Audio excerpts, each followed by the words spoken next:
introducing us. Penny's our host today. Penny Andrews is a dynamo. She is a powerful woman, and she is passionate about creation. So she's a motivator and a workshop leader. She led at the Parliament of the World Religions and also at Creation Spirituality, Sacred Earth, Sacred Work gathering last year. And she has the ability to design and connect experiences with the wisdom and leaders and authors of our movement, where she's worked with Matthew Fox, Brian Swim, and Joanna Macy, and she is currently focused on being a facilitator for Joanna Macy's The Work That Reconnects Network. It was Penny's profound and powerful elder interview last year that inspired us to redirect our energies and monthly conversations to now focus on creation and crisis. I would like you to know about Penny. We are a group of 3, and we again would be very pleased to be 4 or 5, particularly if you're good at working Zoom, and, which is my job, it turns out. Then the third party is John Robinson. He has a PhD in psychology and a second doctorate in ministry, and he's an ordained interfaith minister. He's the author of 9 books and numerous articles and guest blogs on the psychology, mysticism, conscious aging, and the ecological apocalypse. He's a frequent speaker at conferences, and he's a guest blogger on online magazines like Tikkun Magazine and The Braided Way. His gift to creation is his insight, his mysticism, and his fervor for waking us up. So you should look for his blogs on our Facebook page called Creation and Crisis, the Creation Spirituality Community's Facebook page, and in near future, the Creation Spirituality Community's website.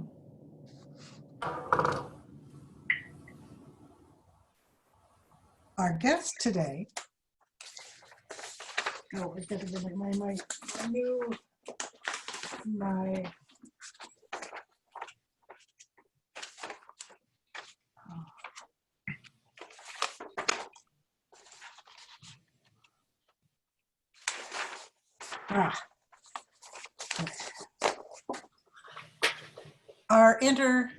Our guest today is Kristal Parks.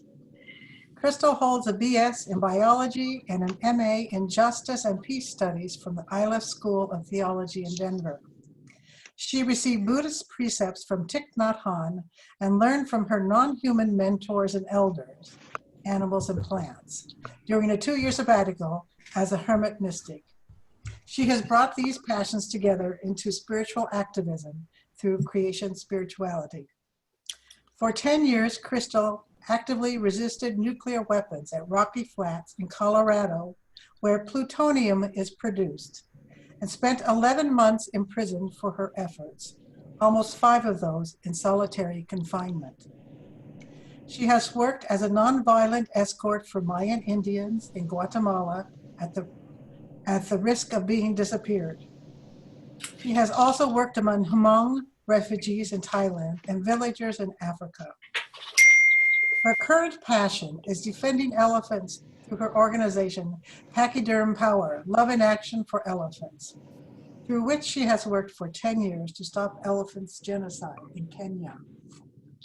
After years of activism, Kristal took 2-year sabbatical from peace activism to go on a prolonged retreat.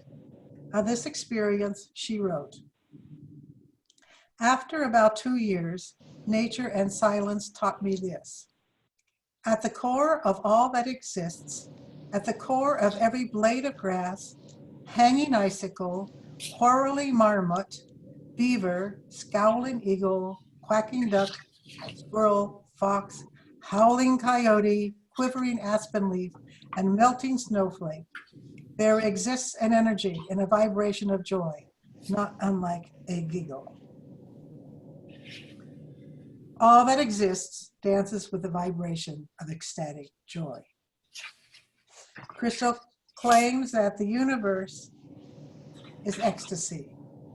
The language of the universe is ecstasy.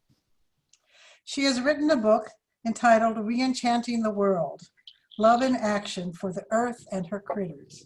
soon to be published by Monkfish Press. He has been featured on 2 online daily meditations with Matthew Fox entitled Joy and Justice, Meet American Mystic Warrior Kristal Parks. You can find them by going to the website and clicking on the month of August and looking for the days 14 and 15.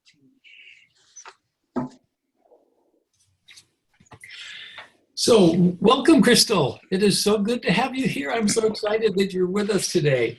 I should show people your book. There it is, the book that I read. This is your older book. It's called Re-Enchanting the World, A Call to Mystical Activism. You can read it 10 times and still, because it's full of mysticism, it's full of those energetic perceptions that reveal what life is really all about. And because her spiritual and mystical energy is in the words, they become part of you as you read them. Anyway, I'm really excited to have you here. You speak our language. I'm only better. And so I thought we would start with some stories, the stories of the work that you've done, and then we'll move to your philosophy of mystical activism, because I'd love to hear more about your thoughts on that. So let's start with your stories. How did you become an activist? Why did you become an activist? And when did that become spiritual and mystical? Okay, well, thank you everybody for giving me this opportunity to be with you and to share with people of simpatico mentality mindset. If you don't mind, I'd like to just start with acknowledging that I am, and maybe all of you are too, sitting on stolen ground from the Cheyenne and the Arapaho lived in this area of Denver. I'd just like to acknowledge that history. And I also would like to acknowledge, if I may, that my undeserved white privilege is basically because of slavery and oppression of people of color. And then thirdly, I'd like to acknowledge that at this very moment, millions of animals are being tortured and abused around the world. So within that context, I'd like to speak, and I'd also like to add to that context a quote from Gandhi, who said that if we are still alive, which we are, that is a testimony that love is victorious. So within the context of the that I'm aware of, I also embrace the presence and the victory of love. So thank you for the question of how I became an activist. It began at a young age, John. My family moved to Mexico when I was 7 years old, Mexico City. And I remember we drove there, and as we drove by poor villages, there would be little kiddos out on the street waving with big smiles, no shoes on, maybe no pants on, waving at us. And I began to be aware of poverty right away, that we get educated about the reality of poverty. And I became friends with a little Mexican peasant girl who lived down the street from us in a cardboard box. Literally, her family lived underneath a piece of cardboard that was hung between, on a rope between 2 trees. And we just really enjoyed each other a lot, loved each other. She was so much fun to be with. I didn't mind that she didn't have clean hair or shoes, and she didn't mind that I did. We didn't know anything about classism. We just knew we had fun together. And so one day I invited her to go swimming with me at the country club my parents belonged to in Mexico. And when I brought her in, the guard at the gate wasn't there. So anyway, I brought her in. I had an extra bathing suit, and we're swimming in the pool. We're having a wonderful time screaming as girls do. And I showed her how to hold her breath underneath the water. And we're laughing, and until the portero, the guard at the gate, discovered she was there and came over and began to yell at her, saying, "You don't belong here. Who do you think you are? Get the hell out of here and don't come back." Now, we were allowed to have guests, but the message that day was not poor people. And so observing this brutality and this abuse for the first time, I'd never seen anything like that. My heart made a vow that I would use my life to try to create a world where what I just saw would not exist. So that's how I started, and I was 10 years old. Oh, that's beautiful. Thank you. When did you get in touch with the fact that it was coming from a spiritual, mystical experience of your life? Well, I was raised in the church. My parents went to church every Sunday, so I had that church background. I think. I think Christianity was always a base for me, although there came a time in my life where I felt the Christian room was too small, and I really needed to expand. And additionally, I was doing time behind bars, and I'll have to say that Gail's introduction said my activism focused on Rocky Flats, but that was only a small part of it, a really small part of it. I did a whole lot more than just at Rocky Flats. But what I discovered was that I couldn't survive the costs of that apart from a deep spiritual base out of which to operate.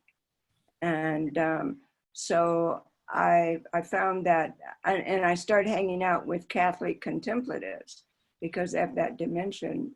But I found that wasn't enough. And so then I began to look into the engaged Buddhism of Thich Nhat Hanh. And so, yeah. So tell us about Rocky Flats and your arrest and 5 months in solitary and how what that was all about for you and what the journey made you into. Well, my numerous arrests were cumulative. 11 months was cumulative. Ah, okay. Also, 4.5 months in solitary confinement was cumulative. I see. And I'm claustrophobic. So to be in solitary confinement was real psychological torture. And it's very, very noisy. At least where I was it was very, very noisy. They had a TV in the hallway going on all the time. You have the other prisoners screaming and yelling and pounding and crying. And so it was very noisy, and I suffered from sleep deprivation because I'm a light sleeper, so I'd go days and days without sleep. Dan Berrigan described jail as like being inside of a metal trash can with the lid on it and a madman banging on it. That is Wow. what, Wow. I tell you, there's a real gift. For me, there was a real gift in being in solitary, which is that when everything is stripped away, jail is a real equalizer. You're stripped of your privilege, you're stripped of your connections, you're stripped of your family, and you're stripped of your beliefs and your ideologies. And the gift of that is then when your back is against the wall, you have nothing except experience, direct experience, and what you know from your experience. And so the presence, my cell became full of presence with a capital P. Whatever sacred dimension people want to call that. for me, of course, it was Christ's presence. And the realization of that reality and that presence is really what has made me invincible. Yeah. You talked in your book a lot about pain and that beyond pain and at the bottom of pain and at the bottom of pain, you get back in touch with the ground of joy that brings us to life and makes life so precious. Can you say more about how that changed you, what that awoke? Yeah, thank you for mentioning that. I was very abused as a child by my mother, not by my father, but my mother, which created pretty tremendous wounds that I'm still working to heal. And it's a great source of support for me to realize that there is that place that is deeper than our thoughts, deeper than our feelings and emotions, a place that is untouched by anything that can harm us. And that's the place of joy. Yeah. And that's when I was spending the 2 years as a hermit in the forest, I discovered that also exists at the core of every living thing.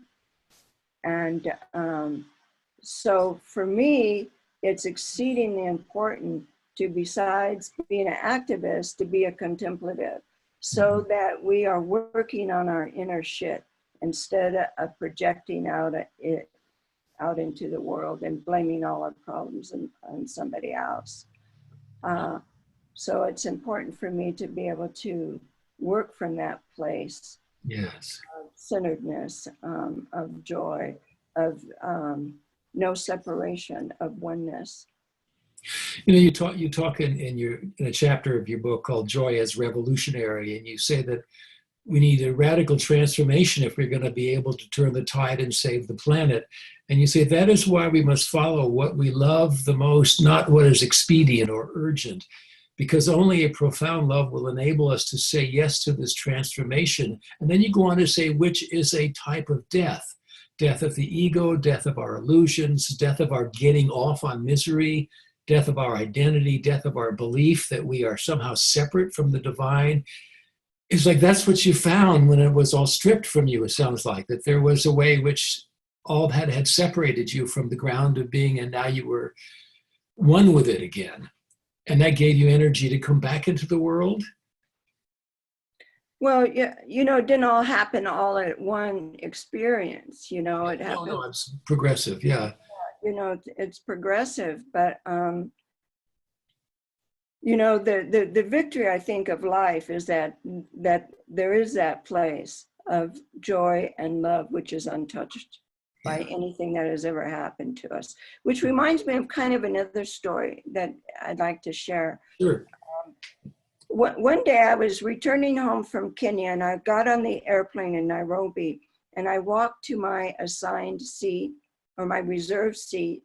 And to my great, great joy, I was sitting next to one of the lost boys of the Sudan.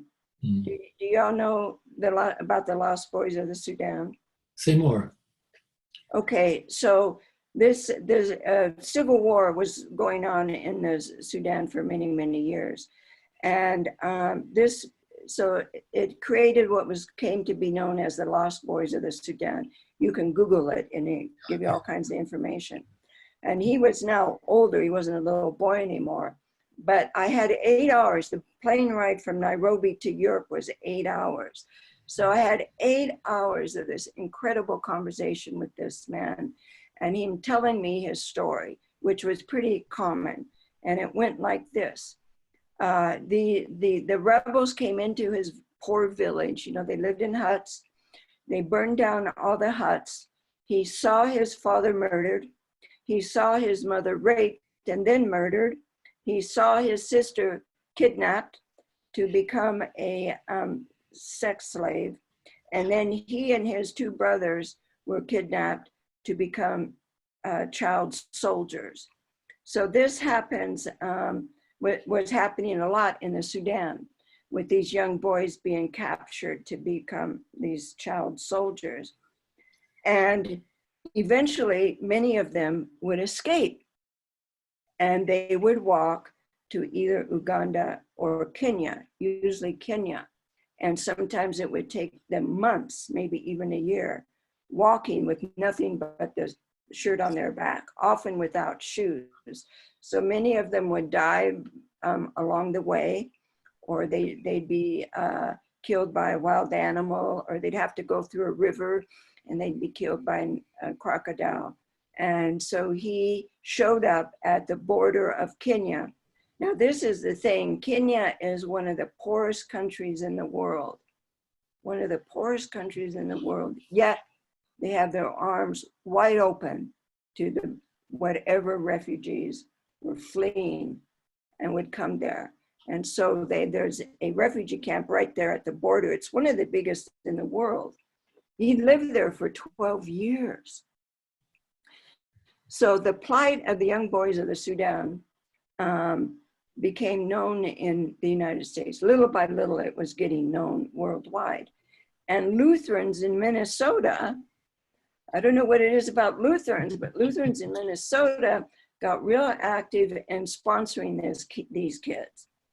And so he got a sponsor and was brought to the United States. And they took care of him, they put him to school. And he had been in Nairobi, where he had returned in order to give back what he had gotten from Kenya. And he now was building schools in the rural areas of Kenya. But anyway, I wanted to tell you that as we spoke, and as he told me about these horrible things that happened to he and his family that I just told you about, I discovered that he was cheerful. Through the whole thing, he was cheerful. He wasn't angry. He wasn't revengeful. He wasn't sad. He was none of that.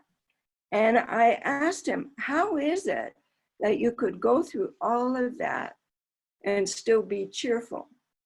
And he said, because in my tribe, we know that who we are and our worth as a human being does not depend on what we have or don't have, nor on what people do to us.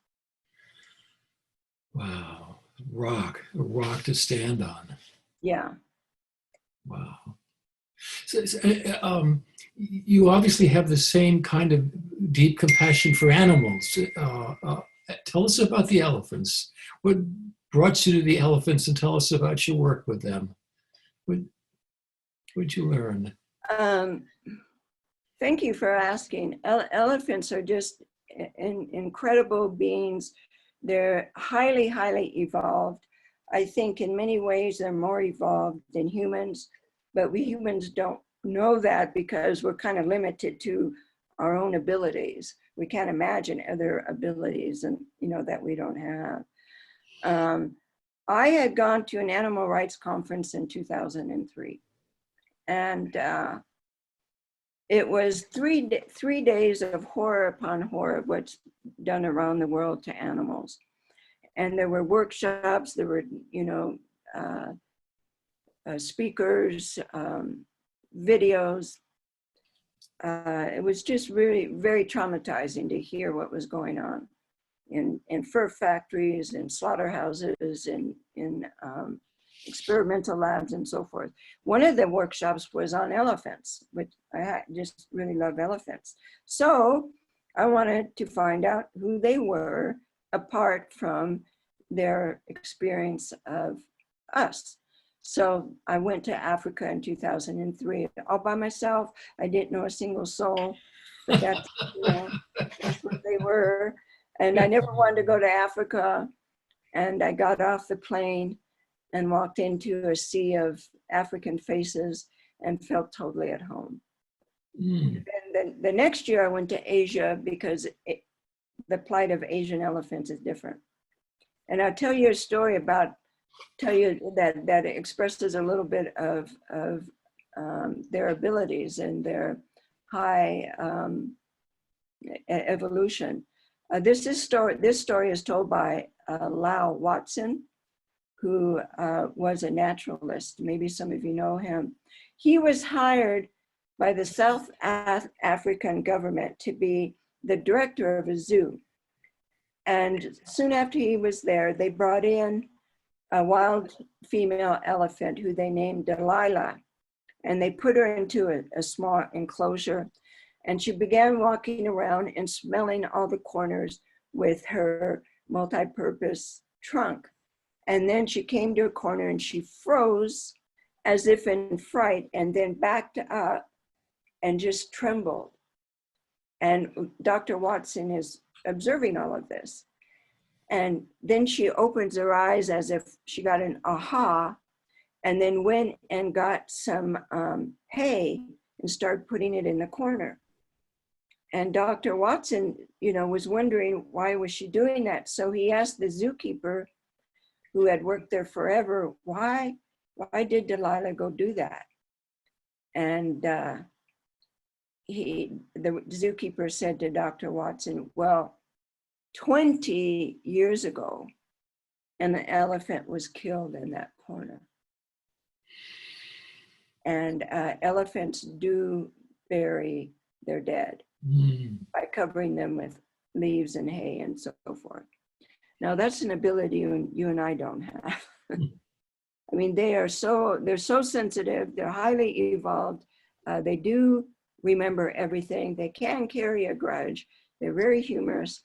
And I was taught by the Samburu indigenous tribe in Kenya that they're human, only in a different form, which was what they believe about elephants. And they told me that what makes you human is not your physical form, but your characteristics, your love of family, loyalty to a friend, your celebration when a new baby is born, knowing right from wrong. And they believe that elephants carry the seed of a human being inside of them. They told me that if elephants go extinct, human beings will lose our soul and go crazy. Wow. Wow. And so you somehow organized 1,000 Kenyan students to help save the elephant nation. How did that work? I didn't know you knew all this stuff. I read your book. That was not in my book. I thought it was. No, I went to Kenya after that book was written. Okay, well, then I got it someplace. Well, when you go to another country, It's on your website, I bet. Yeah. it's on my website. Okay. Hopefully you don't come there with your own white Western agenda. I just was there. I hadn't intended to work there. I just went there first time to find out about elephants, and I just kept going back and finding out what people needed. And we did a number of different projects to address the issue of elephants, especially human-elephant conflict. Many of the locals see elephants as just giant rodents. And so we needed to change that perception, because you only say what you love, you only love what you know, and you only know what you've been taught. So my team and I, we traveled around the rural areas in schools and teaching kids about who elephants are, using video. And there was no electricity in most of the schools, so all my equipment was battery powered, my projector, and my loudspeaker. And I made a screen that was basically white vinyl that I put grommets on and then hang it from the wall. And so we started elephant kindness clubs in the schools. Oh. And so that's how by the time I left in 2015, we had over 1,000 of the students who were really on fire to protect the elephant nation. And you need the local people to take on the project. Yeah. Oh, that moves my heart. That's lovely. And I mean, I know we're jumping around, but there's so many interesting things about your work, and your work in Guatemala as an escort for Mayan Indians. Can you describe that work? That was the highlight of my life. Tell me about it. It was the highlight of my life.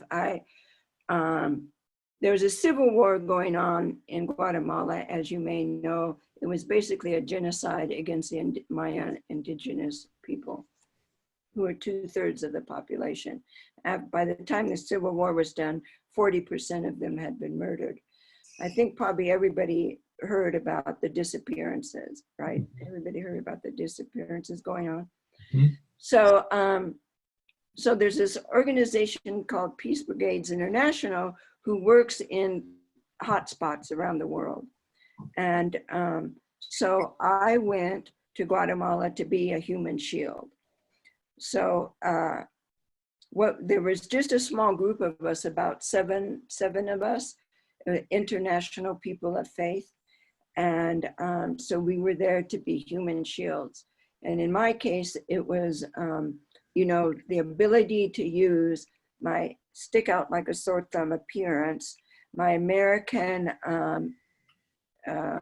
nationality, to be able to use my undeserved white privilege and my unearned white advantages to make it a little less likely that a Mayan activist would be murdered was really a highlight of my life. And the way it worked was when we would, we lived together, the group of us lived together. And then we had shifts, different shifts. The people that we were shielding were people who were Mayan activists. So they were the most targeted by the government's firing squad. They were the most in danger. And those are the ones we wanted to protect because they were at the forefront of fighting against the genocide of their Mayan tribe. And so like if the woman that I was a shield for, one of them, when she would walk down the street next to, the buildings, I would be on the outside because when they disappear you, they come in a darkened van. Somebody jumps out and grabs you and just takes you away. So I would be there, as this like blinking light, I'm an American, I'm watching, I'm seeing. And so that's the kind of work we did.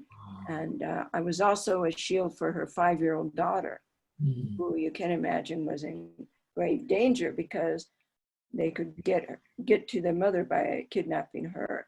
So when she would go to school, I would go with her in the bus and sit at the entrance to her classroom.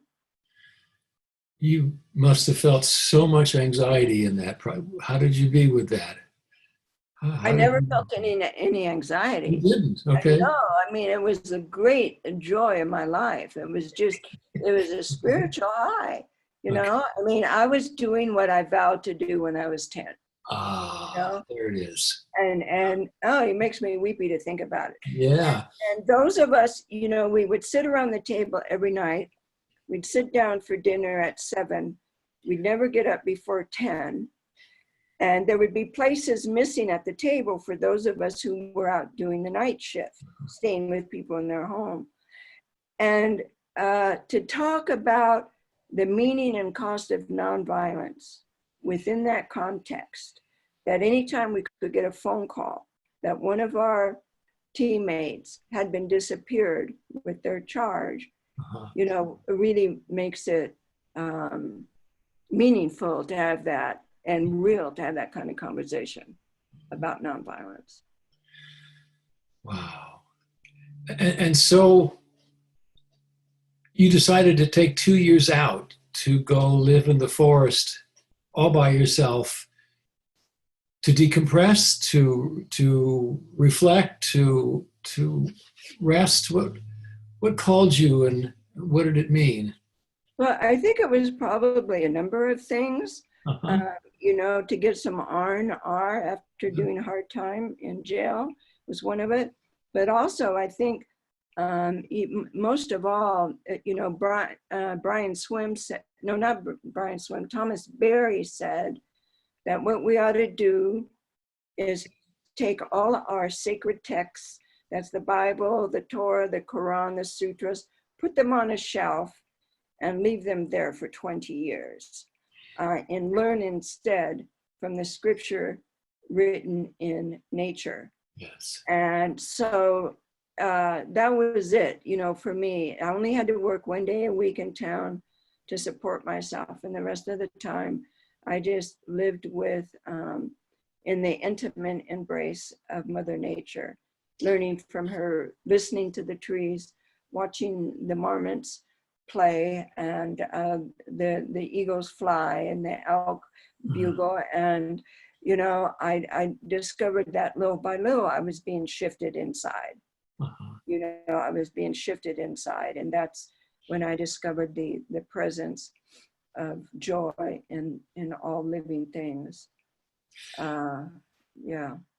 I love what you said. You said that in that process that all that exists dances with this vibration of ecstatic joy. Our actions must be like dances, swirling and twirling to the music of love. When our activism is so grounded, motivated, and informed, when there is the possibility of true transformation, not just rearranging of the furniture.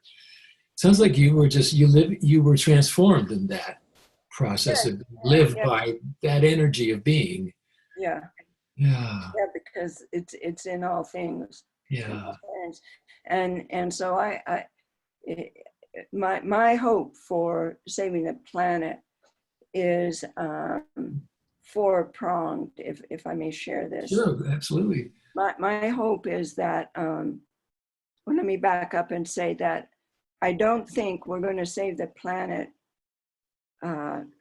if we have the same Western, patriarchal, Absolutely. mostly male, mostly Western, mostly white, specious mindset that created the problem in the first place. So what my life is about now is creating a paradigm shift that will enable human beings to make the next evolutionary leap. And for that paradigm shift to occur, I think we need four things. We need to be in collaboration with and under the leadership of the indigenous nations. These are the people who have the earth running through their blood. They know how to live sustainably with the earth. Second, I believe we need to work in collaboration with other movements for liberation. And we have to take our cues from science, of course. And the fourth one is the one that I am most passionate about, and that is working in collaboration with the non-human nations, the animals and the plants, who are our elders because they've lived here for millions of years. No animal has never cut down a rainforest. No animal has never polluted the river. And so this requires a huge shift, a really huge shift, especially confronting speciesism, which is rampant, which is absolutely rampant. And I recently found this Bible verse that has me really stoked. So go for it. Can I read it? Absolutely. It's from Job 12, 7 to 10. So apparently this idea of working with the non-human nations wasn't original with me. Oh, darn. So here it is. Ask the animals and they will teach you. Ask the birds of the air and they will tell you. Ask the plants of the earth and they will teach you. And the fish of the sea will declare to you. Who among all these does not know that the hand of the Lord has done this? In the hand of the life of every living thing and in the breath of every human being. Oh, I read that wrong. In his hand is the life of every living thing and the breath of every human being. So, yeah, I am saying that animals are not machines in fur here to be beaten, used, and abused for us. They are sacred. They are reflections of the divine, him, herself. They tell us something about that. They have purposes of their own. They worship God in their own way. And they are willing and happy to collaborate with us and teach us how to save the planet. And we have to do that from the energy of joy, because that's where they live. Yeah. Wow. That's where they live. I've worked for a long time with Jung and Progoff's dialogue method, which involves, really having a conversation with the other. And I think if you spend time in nature and you allow this conversation to take place, that bird will talk to you, and that tree and that rock and the sky, they will tell you things if you sit still and listen. And so I love that idea. We have to fall in love with creation again and come home and become part of it. And it will show us the way. We have such arrogance that we know the right thing to do. And it's pure hubris. So Yeah. Thank you for that. You're a great spokesperson for the voice of creation leading us home. Well, I have an example of Yes. what I'm talking about. There was this architect who was hired by the government of Zimbabwe to build an 8-story office building with a fancy modern mall at the bottom. And so where did he, oh, there you are, you moved. you moved in this. Anyway, he was hired to build this 8-story building with the fancy mall on the first floor. But the thing was, they wanted him to make it, was an 8-story building.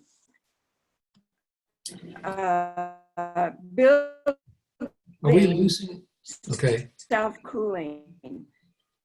So can you guess who he learned from, how to do it? I could guess, but go ahead. Termites. No, I wouldn't have guessed that. So, Kristal, Yes, termites. He learned. I can't hear you. Kristal, your internet reception went funky for a while there. So, could you start the story again about the architect? The architect and the mall down below? We didn't hear all of that, I'm afraid. Okay, can you hear me now? Yes. Yes, we'll let you know if that happens again. Okay. Sometimes things like this happen. So yes, this architect was hired by the Zimbabwean government to build this huge 8-story office building with a fancy modern mall on the ground floor, with a waterfall and all, lots of retail stores. But they wanted him to make it self-cooling, which you can imagine in hot Africa is asking a lot. So he went about figuring out how to do that. And he learned how to do it from termites. Termites also live in hot Africa. And sometimes their mounds can be as high as 30 feet. And so by watching how they created their mounds with the holes in certain positions, some holes would discharge the heat during the day, and other holes would bring in the cool air at night. So I have a picture to show you. Let's see if I don't know if you can see this. Yeah, that's good. So here's what the mound looks like. And there's a giraffe there next to him to give you a sense of how high it is. And then there's that big, huge building. And it also has like holes. I don't know if you can tell from this picture. But you can do a Google search on building in Zimbabwe, fired by termites. Well, Kristal, I have a million other questions, but I think I'd like to just ask anybody listening to who also has questions or comments. Who would like to talk to Kristal about mystical activism and all things like that? I'm going to unmute everybody. Okay, you're ready to talk. This is a wonderful opportunity. What comes up in you? I noted that Art just typed out biomimicry for the termite example. And maybe you could say a word about that, either you, Kristal, or Art. No, I think Kristal just gave it just a perfect example of that. Basically, humans mimicking in their constructions and their designs what already works, what nature's already created. And I'm very touched by what Kristal said, because we know that nature is not a commodity. It's a partnership. But we see all around us the consciousness and the view that nature is a commodity. It's a resource, it's something to be used. And as Kristal already said, that's going to require a shift in consciousness. And that has to be at a really, really massive level, but maybe more than that. It has to be at the level of the decision makers and the politicians. As it is now, as Kristal pointed out, with the patriarchy and with the consciousness that views nature as a commodity, when I really think about this, I just don't feel very hopeful. Mm. And, oh, I have happy days. I have happy moments. Yeah, for sure. But to do what needs to be done on a massive scale to reverse what's happening, and it's not just climate change, it's basically ecosystem collapse. Everybody is focusing on climate change or climate chaos or disruption, and that's important, no question about it. But it's basically land management and what we've done to nature. So, I mean, the IPCC report came out that if, we've gone up like 1 degree centigrade, we trying to keep down one and a half, but we go up to 2 as an example, which we're not too far away from. It wouldn't be hard to get there. It could happen pretty quick. Well, among many other things, all coral reefs are going to be dead.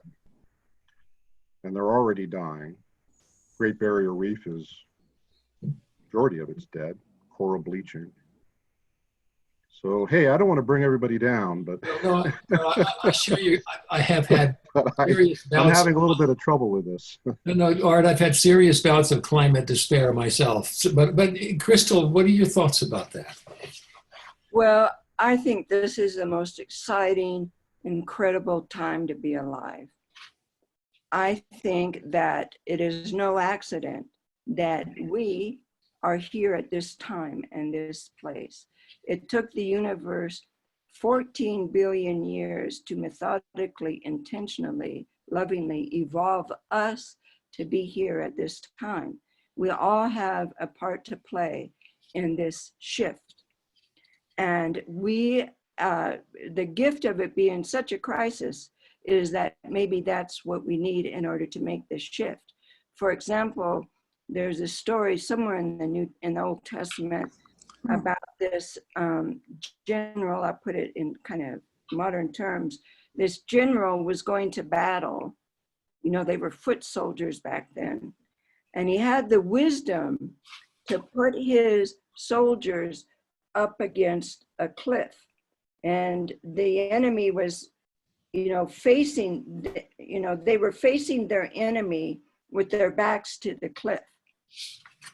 The enemy had more soldiers than they and more weapons, but the army with the wise general, they only had one option. They had to march forward and fight, or else they'd go over the cliff. And that's where we are now. We are at a cliff. And we're either going to change or we're going to go extinct. And so I believe that everybody has a purpose and a reason for being here. And so rather than focusing on what other people ought to be doing or what other people aren't doing, I hold the mirror up to myself and say, what is God calling me to do? What is my deepest passion? What gives me the greatest joy? And am I doing that? And if not, then why not? You know, I'm responsible for my piece of the pie. And so my piece is increasing the vision to understand, okay, what can we learn from the non-human nations? What wisdom do they have that, you know, it has never even occurred to us yet. So, And so, yeah, I think it's incredible to be alive now. It's very hopeful, and thank God for people like Greta. And yeah. Well, extinction will really get your attention and will really cause you to stand and you know, by the cliff and decide what you're going to do about it. Yeah. You know, Other people. what I hear from Kristal is that I believe that she is holding joy, and that part of her mission, Kristal, that I hear is that joy needs to be alive in humans, needs to be alive in us. And so some people have to hold the joy and communicate it to others, or else we are despair. So I see that in her. And Well, I think despair is really a middle-class luxury. Oh my gosh. We really don't have time for it. That's a good point. when we were at the Parliament of the World's Religions, somebody addressed to Matthew the question of why should we be any reason to have hope, anything besides despair. And he said that people can change faster than we think. The consciousness can take fire at a certain tipping point, which the Jews say is 1 out of 10. So the 1 out of 10, the Mayans say that too. So that all we need is 10% of the world's population to shift their consciousness, and the consciousness will shift. And so he said when St. Francis started his new order, which was out of poverty and rejected his own wealthy life. That's my cat. I listen to her a lot. She teaches me. She has something to say. She does. She attends all of my meetings. But he said that within a year, 3,000 people joined his order. And that was before they had internet and Snapchat and Instagram and all these ways we have now to stir each other's hearts, which we do. So that, so maybe we can do this. Yeah, that leads naturally to the question you were going to ask about what are we grateful for? Or how is this holiday different than this year? I guess that was the question. What was the question? Does anybody else have a question? Or I thought, how about for the holidays this year, how has what Kristal has said to us changed how you plan to approach your holiday? Well, that's a great question. It's just a little different. Good for you. Thank you. Or confirm something you were going to do anyway.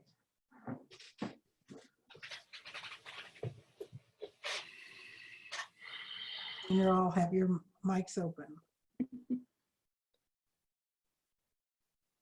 Well, one of the things I've already done was to give all of my family gifts of donations to the World Wildlife Fund, because my family doesn't need anything.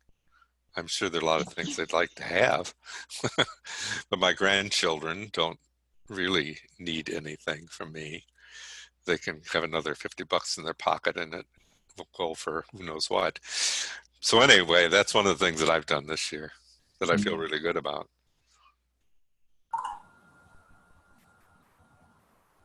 And one of the things I'm doing is I'm going to try to have your attitude of joy in going into the Christmas celebration with a group of people who are the highly privileged a family that I'm going to be with, who don't think of themselves as highly privileged and therefore want to have more, and will support the things that are going on right now in the world in order to have more.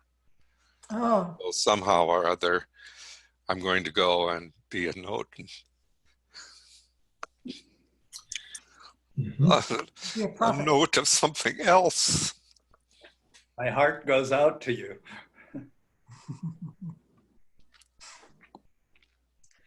My family this year decided to only give either recycled things or things or objects that help us recycle or do some kind of ecological turnabout. And my daughter Shira, who I mentioned earlier, says, "I'm so relieved.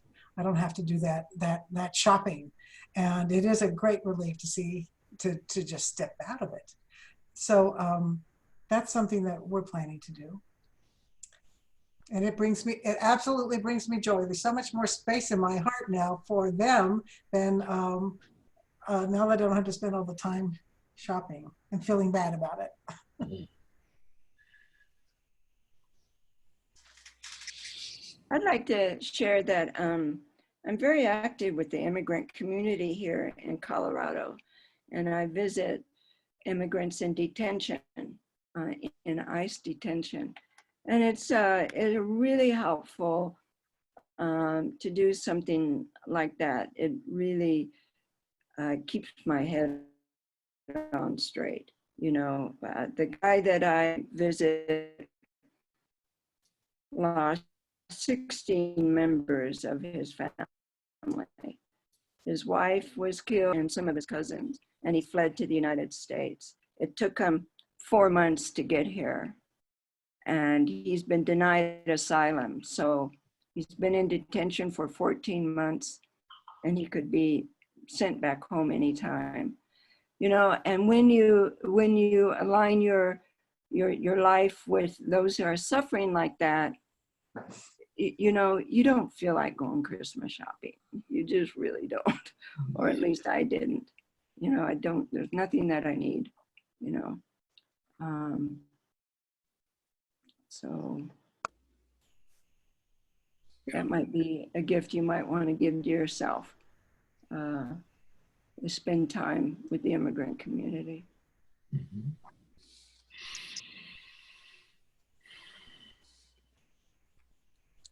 Where do you live, Kristal? In a suburb of Denver, Colorado. So how did you find the immigrant community?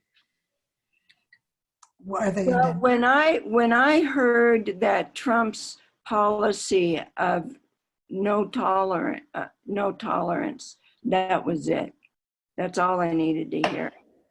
And so that's how come I got active. I'm bilingual, I'm bicultural. I understand the culture that many of them come from. At my time of being a shield in Guatemala, I know what they're fleeing. I also know the part the United States has played in creating the situations that they're fleeing from. And also, since I've been behind bars, I know what they're suffering. So it's just a great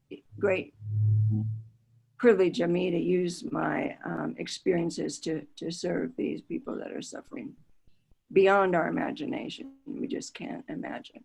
Can you imagine all these thousands of kids that are being separated from their parents? They will never be the same. Yeah.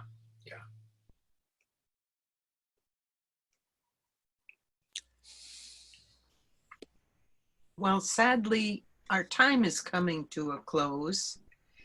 And I want to thank you so much. Worlds have opened. And as a closing, John or Gail, do you have any other comments you want to bring full circle before I close us off? I have a few housekeeping, not really housekeeping, yes, house, considering our how we all live together on this earth. First, I want to thank Kristal so much, and we are very much inspired by what you're doing, and thank you. And I know we will each of us take to heart and what you've said. And what we're doing here in this series is that we are inviting people, some young, some elders, to say what they're doing about the crisis in creation or the ecosystem collapse. That, so that if you have somebody you would like to hear from, or you are doing something you would like us to know about, please let us know, so that we can invite you also to hear what you are doing. So the other thing that we'd like to invite is for you to offer your poems, your artwork, music. Music is actually hard to offer on this format. This doesn't go well through the computers here, but we could send it like as an email. But find something you would like to share with us. We don't want this to be just presentational. We would like to have your work and what you're doing as well involved. So we'd like to invite you to do that. And also, the last thing is that we are creating a birthday present for Matthew Fox, who was our last guest. And that is his birthday is on the 21st of December. And we're buying trees for him. 250 trees, which is for a combination of his 118 books that he's supported, plus 79 years of that is his age, and plus I think it's 43 years of ministry. We put them together, we got 250 on the dot, and we would invite you to go to the Creation Spirituality Communities page and click on donate and buy a tree or 2 or 5. It only costs $1 to support other organizations that are planting trees around the world. It's not the only answer, but it's part of the answer. So, thank you. John? Well, I would just like to say, Kristal, I fell in love with your work as soon as Matt mentioned it, and I got in touch with you, and I found your book, and I read it like 6 times, and I have to say, Kristal was the one that I think was the first one to use the phrase mystical activism that I thought I had created. That's about 15 years earlier, so I owe a lot to her. And her vision is I think, the core of mystical activism. So thank you for all you do, and thank you for coming to teach us. And I'm so grateful to you.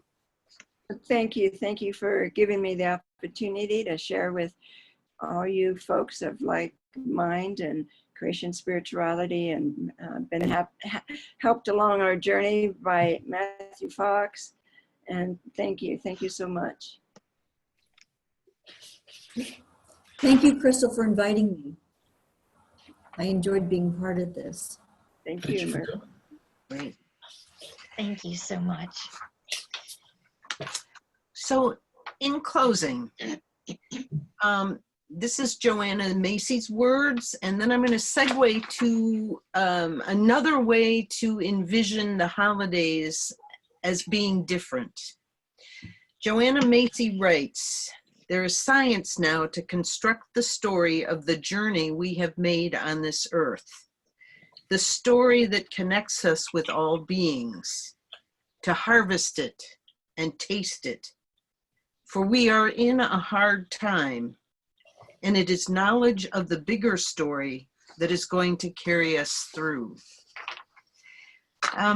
A colleague of ours, Carol Kilby, has been working with ritual and the universe powers, and she's working with Advent right now, and I've adapted some of her thinking and offer this today. I was not brought up with Advent as part of my tradition, yet I've always appreciated its beauty and clarity. This tradition comes from the universe story and offers themes that expand on what is there in the story of Jesus's birth.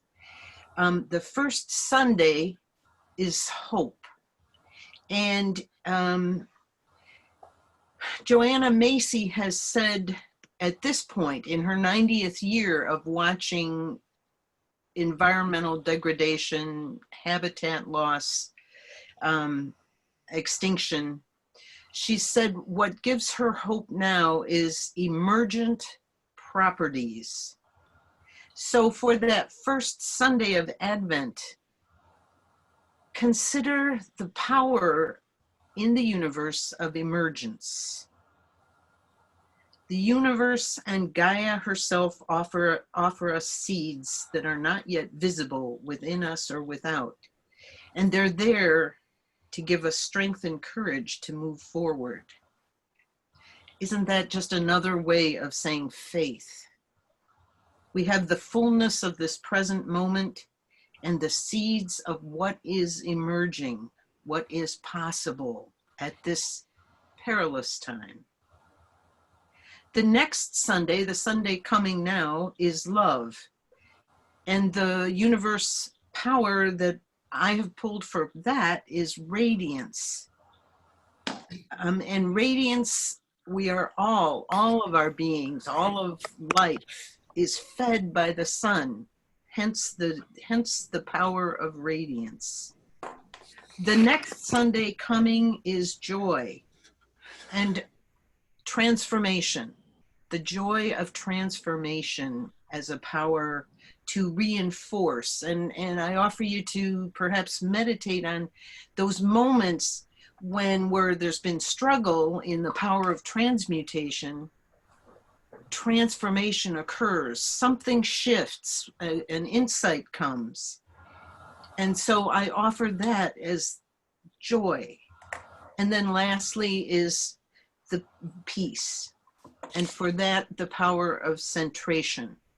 Knowing that all of the universe is centered within us and all the beings, we all in existence today, the four-leggeds, the two-leggeds, the winged ones, the underwater ones, the trees, the plants, we all have 13.7 billion years coursing through us. We are born for these times. And it is time for us to learn to dance as if our lives depend on it. And by that, I'm speaking of our collective life. There is peril, and we are the promise, those of us alive to pick up the yoke today. So from those of us at Creation in Crisis, we wish you beloved holidays with you and yours, however your hearts celebrate. Oh, Thank you. Thank you. Thank you.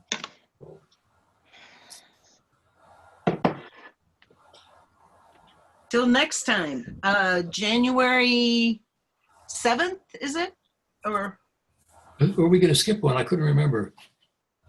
we weren't going to do it the 2nd, but I This- thought We're the doing next it the week. second Thursday in January because Yeah. the first is just like the second. Oh. The first one is the second, so it's the 9th. Okay.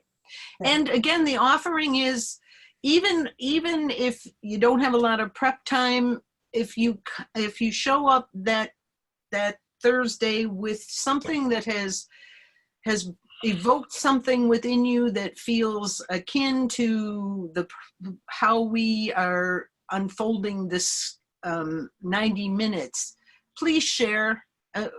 What we know is we all need inspiration and momentum. And as Kristal's life is a testimony to that.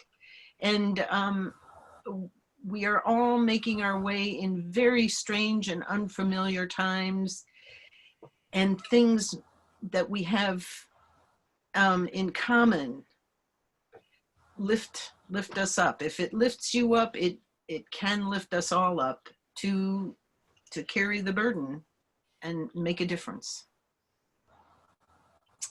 Blessings all. Blessings. Blessings. Thank you.